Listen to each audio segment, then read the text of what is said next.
A ver, pensemos por un momento en una emperatriz que lo tuvo todo. Poder, riqueza, una familia, y que de repente lo pierde. La encarcelan, la traicionan, pero en lugar de hundirse, convierte cada golpe en un escalón más hacia la santidad. Pues esa es la increíble historia de Santa Adelaida, una vida que nos demuestra que la fe, de verdad, es la mayor de las fortalezas. Mirad, su propio director espiritual, San Odilon de Cluny, la describió así: una maravilla de gracia y de bondad. Y esto no era un simple piropo, para nada. Es la clave para entender una vida que brilló con la misma intensidad tanto en la riqueza del trono como en la oscuridad más absoluta de una celda. Bueno, pues Adelaida nació, como se suele decir, en cuna de oro. Era hija del rey Rodolfo II de Borgoña, y desde bien pequeña recibió una educación muy piadosa, que le fue forjando un carácter fuerte y virtuoso. Y claro, como era costumbre en la época, su destino se decidió pronto: un matrimonio político. Siendo muy joven, la casaron con Lotario, el rey de Italia. Pero esta vida, que parecía sacada de un cuento de hadas, estaba a punto de dar un giro, pero un giro dramático de verdad. La muerte repentina de su marido no solo la dejó viuda, es que la lanzó de cabeza a un abismo de pruebas que iban a poner a prueba su fe y su entereza hasta el límite. Es que la velocidad a la que se desmoronó todo es que da vértigo. Fijaos, en apenas 3 años pasó de ser una joven esposa y reina a ser una viuda y encima una prisionera. Antes de cumplir los 20, su mundo se había puesto completamente del revés. El usurpador, un tal Berengario, la encerró en el castillo de Garda y le quitó absolutamente todo: títulos, joyas, vestidos, todo. Su plan era muy simple: obligarla a casarse con su hijo Adalberto para que su poder pareciera legítimo. Pero Adelaida, con una firmeza que nadie esperaba, dijo que no. Así de claro, prefirió la cárcel a traicionar sus principios. Y su reacción en la cárcel fue tan alucinante que hasta sus propios captores se quedaron de piedra. En vez de caer en la desesperación, que habría sido lo normal, encontró su fuerza en la oración. Aceptaba cada humillación como si viniera de la mano de Dios y demostraba un heroísmo sereno que a los que la vigilaban simplemente les dejaba sin palabras. Pero ojo, que Adelaida no era solo de aguantar y rezar. También era una mujer de acción y muy audaz. Con la ayuda de su capellán, que fue cavando un túnel, consiguió escaparse de la prisión.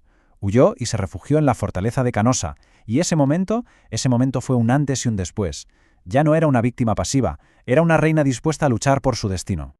Y esa fuga, que parece de película, no fue solo una huida para salvarse, fue, en realidad, el primer paso hacia un destino todavía más grande. Desde los muros de Canosa, Adelaida estaba a punto de convertirse en una de las mujeres más poderosas de Europa, y de paso iba a cambiar el significado de la palabra poder. Desde su refugio, Adelaida pidió ayuda a Otón I de Alemania, y él no solo fue y derrotó a Berengario, sino que, fascinado por la fuerza y la virtud de aquella joven reina, se enamoró de ella. Se casaron, y años más tarde el Papa los coronaría en Roma como los primeros emperadores del Sacro Imperio Romano Germánico. Un ascenso espectacular, casi milagroso. Y aquí está la verdadera grandeza de Adelaida, en cómo utilizó todo ese poder que le vino dado. Donde otros veían una oportunidad para la ambición y la tiranía, ella veía una oportunidad para servir. Las intrigas de palacio las cambió por la ayuda a los pobres, la obsesión por consolidar la fuerza por construir monasterios. Y a sus enemigos, como Berengario, venganza, no, les ofreció perdón.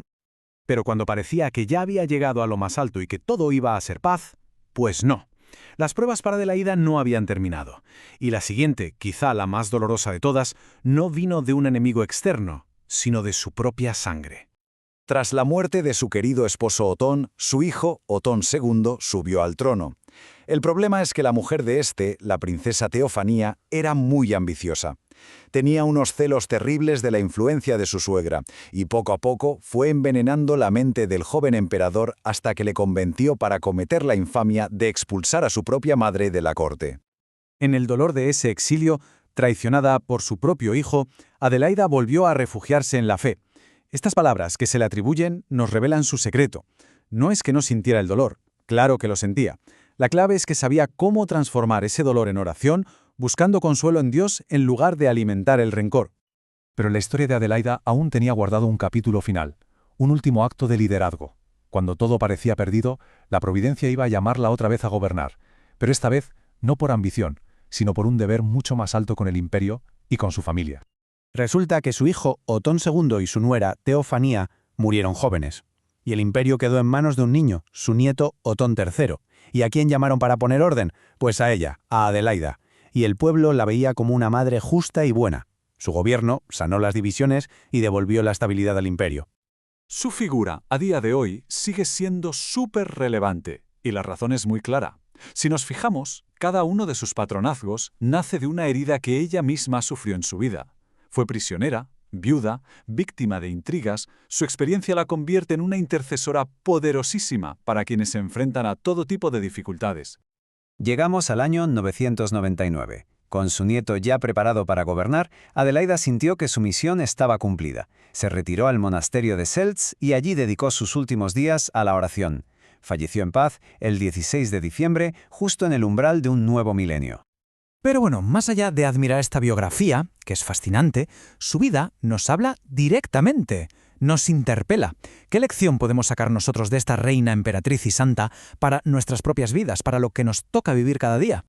Vamos a intentar sacar la esencia de su vida, a resumirla en una reflexión espiritual que sea sencilla, clara y que nos llegue. Se podría decir que todo se resume en 3 claves fundamentales que marcaron su camino hacia la santidad. La primera clave, su fortaleza a prueba de bombas, esa capacidad de confiar en Dios incluso en la noche más oscura.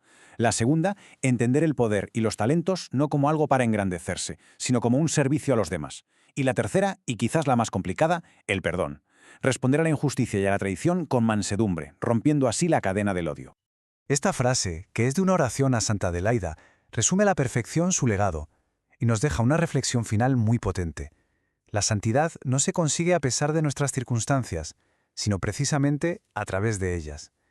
Su vida nos enseña a transformar cada prueba, cada responsabilidad y cada dolor en una oportunidad para crecer en la fe y en el amor,